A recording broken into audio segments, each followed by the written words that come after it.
What's up, everybody?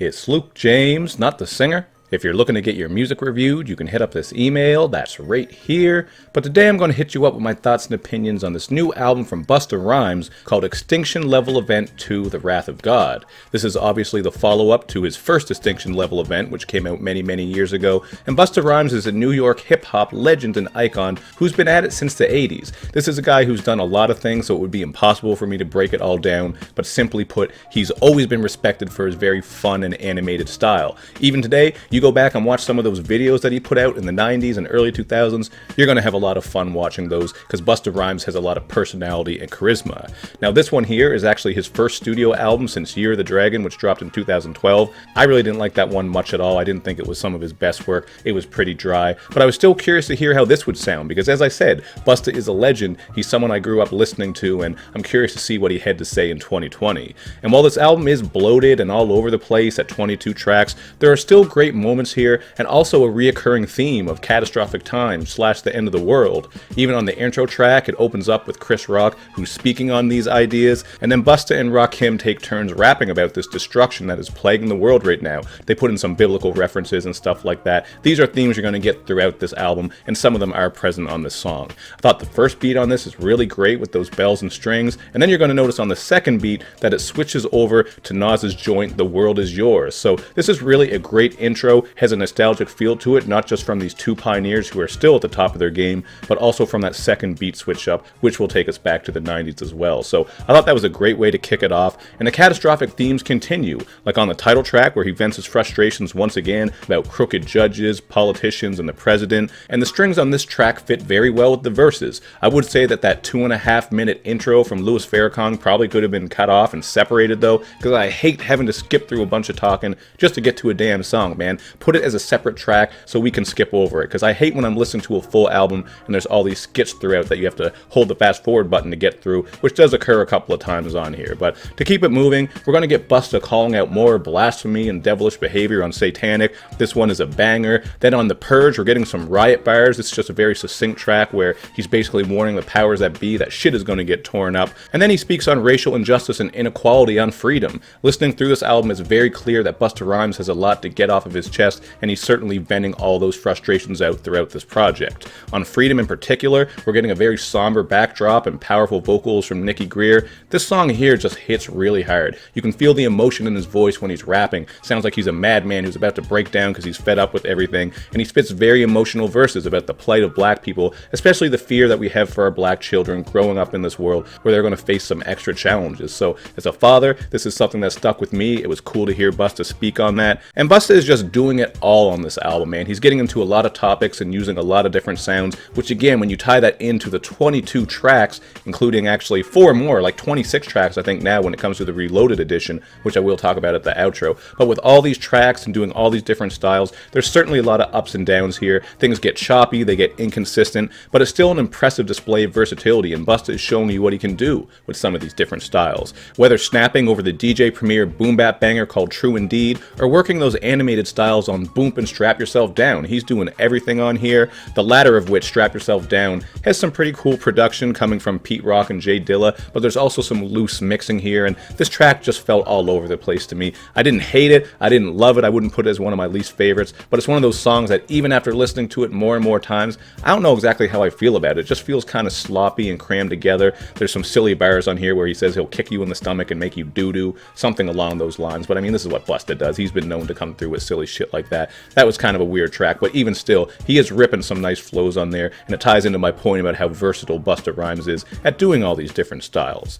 There's also a standout joint on here called Deep Thought. I really like this one. The beat on it sounds like something you would light incense to and just kick back and meditate with. Just very chill and vibey. And Busta is opening up on this one about the effect it had on him when he lost his father as well as his close friend Chris Lighty. It's a very personal track, and he drops some serious wisdom with these bars when he says, "Good days and bad days is part of the process, building with my shorty, escaping the nonsense, and though I continue to keep it honest, thought process is complex to keep your balance and focus on process. That's certainly something I can feel as someone who's getting older, married with a couple of kids. Sometimes you just gotta focus on your family and build and continue moving forward, rather than getting caught up with all the crazy shit going on in the world. You still gotta pay attention, you gotta know what's going on, but you can't let yourself get sucked into all that. I thought that was a great idea he was spitting about there. Something I could personally relate to, but it's not all social commentary and deep thought on this album as I have been talking about so far, because we are going to get some of that fun from Busta that we would expect. He's known as a wild, fun, animated, personality-laden, charismatic character, so you are going to get that throughout this project if that's what you were hoping for.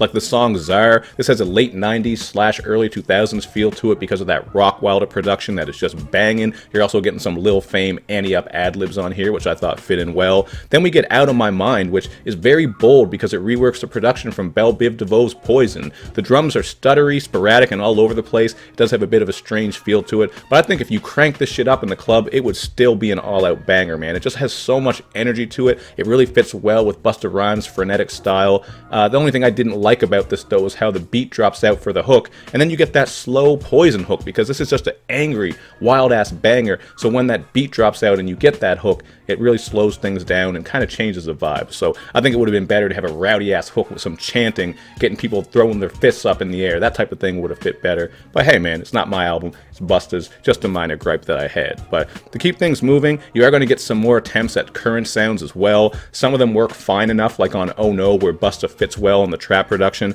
But some of them, nah, not so much. Like the Don and the Boss, where we get a weak Vibes Cartel feature and some production that sounds a bit outdated. I would definitely say it's one of the low points on the album, and I also felt the same way about Slow Flow. Again, the production here sounds a bit outdated, it's kind of grating, but it was cool to hear some of those Brooklyn Zoo sampled bars from ODB on here, because we all got love for ODB. There's also a cool part where Busta's rapping on the second verse and using all these classic albums, like when he says, especially when it's dark, I'm a midnight marauder, and a hole in the fort, documented report in the war report. So these are references to A Tribe Called Quest and Capone and Noriega with CNN, man. They were putting some shit out back in the day that was really dope. Check them out if you're not familiar. So he is coming through with some stuff here that brings you that nostalgia, makes you reminisce, but still I didn't really love these two tracks sonically. I could have done without them. But we gotta talk about some of the other great features on here right quick. Q-Tip's laid-back style fits perfectly on Don't Go. This one has a very mellow feel to it, and it's all about Busta Rhymes' impact on the game, which, as I said at the start of this review, is very, very heavy. And then Rick Ross pops in on Master Fard Muhammad, a lavish joint as expected by any song featuring Rick Ross. You might recognize this beat, though, because it's the same one they used on Mrs. International, a track by Method Man and Redman featuring Eric Sermon. I really love that track, but yeah, man, I gotta show love to Terrace Martin and High Tech for the production on this one, because those two,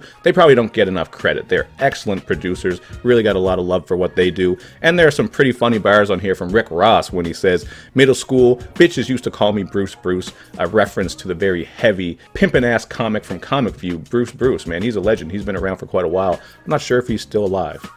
I'm guessing he is. I don't know. We'll have to find out. Maybe we'll put a little message here just to let people sleep fine at night, knowing that Bruce Bruce is still alive. Or if he's not, I guess that's sad. But anyway, man, moving on from Bruce Bruce, we got to talk about the fun concept track with Rhapsody called Best I Can. Here, her and Busta play the part of a split-up couple. They're just trying to do right for their child instead of fussing and fighting. You get some beautiful soul production from Ninth Wonder, so this was a standout cut to me. And the song You with Anderson .Paak is kind of fun and slinky, but I thought it was pretty weak as a single, man. This one did not hit me well. I was kind of disappointed because I am a big Anderson .Paak fan. I wouldn't put this as a favorite or a least favorite. It's just a song I wouldn't miss if I never heard it again. So I didn't care for that, but one of the highlights to me is Where I Belong featuring Mariah Carey. This is basically the follow-up to their 2003 hit called I Know What You Want. It's the same feel, the same sound, same chemistry. You might even say this is outdated. That's something I brought up a couple of times because sometimes there are moments here that sound a bit outdated in the sense that it doesn't work, but this just has that throwback style, and if you love that old song they did together, I think you'll enjoy this one. Again, you're getting some nostalgic vibes here. You might have to pick and choose which flavors on here sound outdated in the bad way, and which ones makes you go, okay, I like that style. I remember that style from back in the day. That's just up to you. So that was an instance where I did like it, and I talked on some of the other ones where I thought the production was outdated.